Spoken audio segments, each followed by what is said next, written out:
Assalamualaikum warahmatullahi wabarakatuh. Alhamdulillahirabbil alamin wa bihi nasta'in ala umuri dunya waddin. Wassalatu wassalamu ala asrofil anbiya'i wal mursalin wa ala alihi wa sahbihi ajma'in, amma ba'd. Yang terhormat Bapak Mustafa Hilmi MC selaku dosen pembimbing lapangan. Yang saya hormati Mas Saiful Zainuddin selaku pembimbing lapangan, dan tak lupa pula kepada seluruh takmir Masjid Asy-Syifa RSUD Tugurejo Semarang yang saya hormati dan yang saya banggakan. Alhamdulillah, puji syukur kehadirat Allah Subhanahu wa Ta'ala yang telah melimpahkan rahmat, inayah serta hidayahnya sehingga kita masih diberi kesehatan, sehat walafiat. Alhamdulillahirabbil alamin. Selawat serta salam semoga selalu tercurah limpahkan kepada baginda kita Nabi Agung Muhammad Sallallahu Alaihi Wasallam yang mana telah membawa kita dari zaman jahiliyah menuju zaman Islamiyah. Allahumma salli ala Sayyidina Muhammad wa ala ali Sayyidina Muhammad. Hadirin hadirat rahimakumullah, sebagai seorang umat Islam, sebagai seorang muslim, dan sebagai seorang hamba, tentunya kita sudah tidak asing lagi dengan sebutan maulid. Apa itu maulid? Apa itu mauludan? Ya, benar sekali. Maulid adalah sebuah peringatan hari kelahiran Nabi Agung Muhammad Sallallahu Alaihi Wasallam. Dalam kalender Hijriah, Maulid Nabi bertepatan pada hari ke-12 pada bulan Rabiul Awal. Sedangkan pada tahun Masehi, insya Allah besok akan bertepatan pada tanggal Kamis, pada hari Kamis tanggal 29 Oktober 2020. Hadirin hadirat rahimakumullah,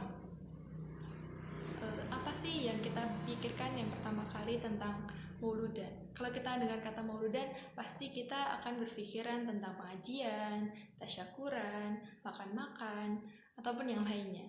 Ya, hal tersebut memanglah hal yang sangat benar, karena merupakan sebuah tradisi bahwa maulid Nabi pasti akan berkaitan erat dengan pengajian ataupun makan-makan yang seperti itu.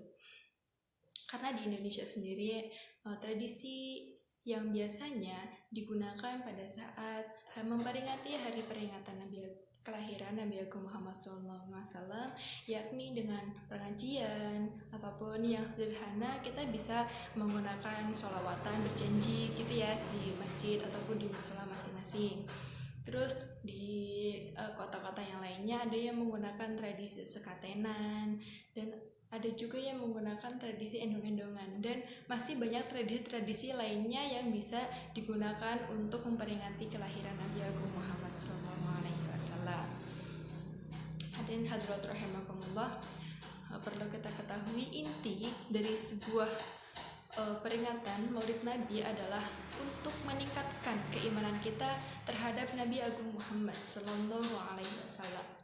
Mengapa hal tersebut penting?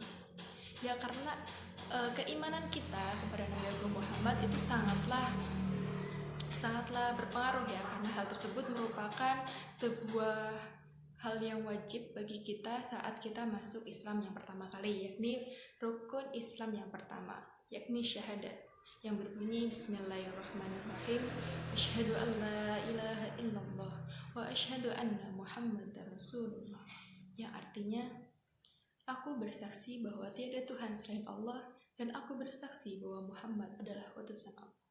Masya Allah, begitu pentingnya ya kita untuk mengimani Nabi Agung Muhammad SAW, karena itu merupakan syarat utama kita untuk masuk Islam. Hadirin hadirat rahimakumullah, dalam firman Allah ayat Al-Quran surat Al-Ahzab ayat 56 yang berbunyi, A'udzubillahi minasyaitonirrajim, Bismillahirrahmanirrahim, Innallaha wa malaikatahu yusholluna 'alan nabi ya ayyuhalladzina amanu shollu 'alaihi wa sallimu taslima. Shadaqallahul adzim. Dari ayat tersebut kita dapat mengetahui bahwa Allah dan para malaikat bersolawat terhadap Nabi. Maka di situ kita dianjurkan juga untuk bersolawat terhadap Nabi. Mengapa demikian? Karena Allah yang menciptakan semuanya, Allah yang menciptakan seluruh alam raya di dunia ini, itu pun ikut bersolawat terhadap Nabi. Masa kita yang sebagai seorang hambanya kita nggak mau bersolawat terhadap Nabi sih? Padahal hikmah dari bersolawat itu sangatlah banyak. Di antara hikmah-hikmah dari selawat tersebut yakni yang pertama, meningkatkan keimanan terhadap Nabi Agung Muhammad SAW. Yang kedua yakni insya Allah kita juga akan mendapatkan ampunan dosanya. Yang ketiga pasti yang kita harapkan yakni mendapatkan syafaat dari beliau Nabi Agung Muhammad SAW.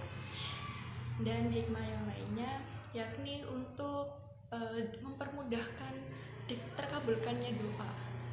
Hal tersebut ada yang meriwayatkan dalam sebuah riwayat ada yang berbunyi, barang siapa yang berselawat terhadapku Nabi Agung Muhammad, maksudnya barang siapa berselawat terhadap Nabi Muhammad dan barang siapa mencintai Nabi Muhammad, maka Nabi pun akan mencintai kepada orang yang berselawat terhadapnya.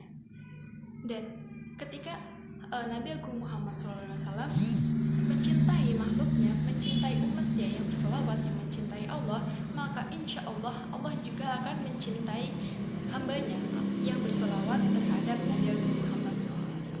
Masya Allah, hikmah solawat sangatlah besar ya. Maka marilah kita bersolawat bersama-sama.